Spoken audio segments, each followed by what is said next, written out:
নমস্কার বন্ধুরা, chef Shrabani daily vlog চ্যানেলের পক্ষ থেকে সবাইকে স্বাগত জানিয়ে আজ আবার একটা রেসিপি আপনাদের সাথে শেয়ার করতে চলেছি।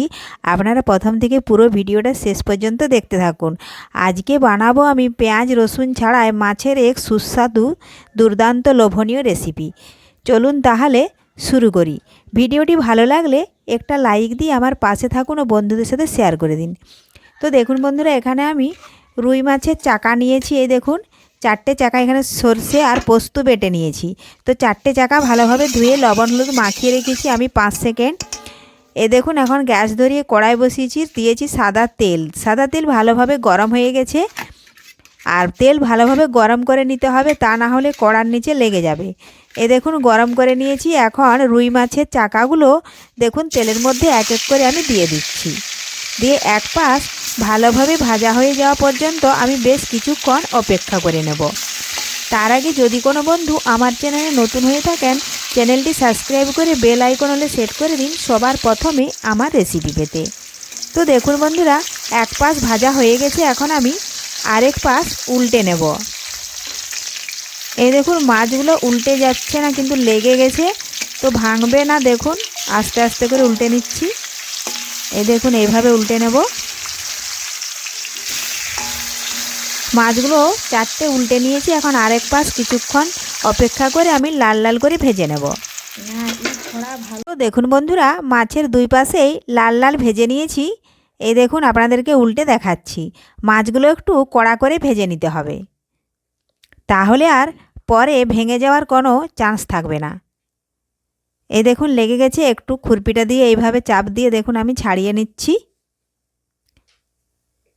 এই দেখুন, এভাবে উল্টে নিলাম, দুপাশে লাল লাল করে ভাজা হয়ে গেছে।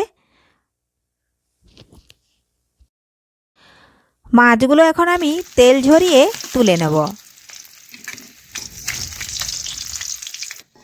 তো দেখুন বন্ধুরা, মাছগুলো আমি তুলে নিয়েছি। এখন ওই তেলেই ফোড়নে দেব আমি 5 ফোড়ন ও কালো সরষে দিলাম। তার আগে একটা তেজপাতা, আর কালো সরষে যদি না থাকে তো আপনারা কালো জিরেও দিতে পারেন।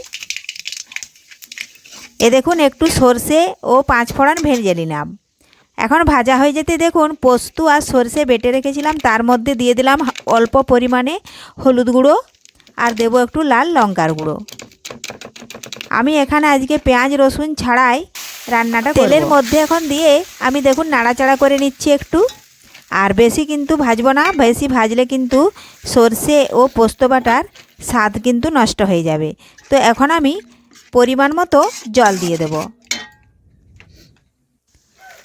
এই দেখুন বন্ধুরা, পরিমাণ মতো জল দিয়ে দিয়েছি, আর এখন আমি কিছুক্ষণ ফুটে যাওয়া পর্যন্ত অপেক্ষা করব। যখনই ফুটে যাবে ভেজে রাখা মাছ আমি দিয়ে দেব, আর দিলাম আমি স্বাদ মতো একটু লবণ। একটু খুরপি দিয়ে নেড়ে নিচ্ছি।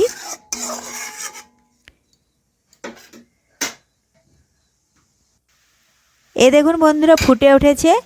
এখন আমি ভেজে রাখা মাছ এর ওপরে ছেড়ে দেব। মাছগুলো দেওয়ার পরে আবারও আমি 10 থেকে 15 সেকেন্ড ভালোভাবে ফুটিয়ে জলটাও একটু শুকিয়ে নেব। আর মাছটা কড়া করে ভেজেছিলাম, এজন্য বেশ কিছুক্ষণ ফোটানোর পরে মাছটাও ভালোভাবে সেদ্ধ হয়ে যাবে। তো তৈরি হয়ে গেল মাছের পেঁয়াজ রসুন ছাড়াই লোভনীয় সুস্বাদু রেসিপি।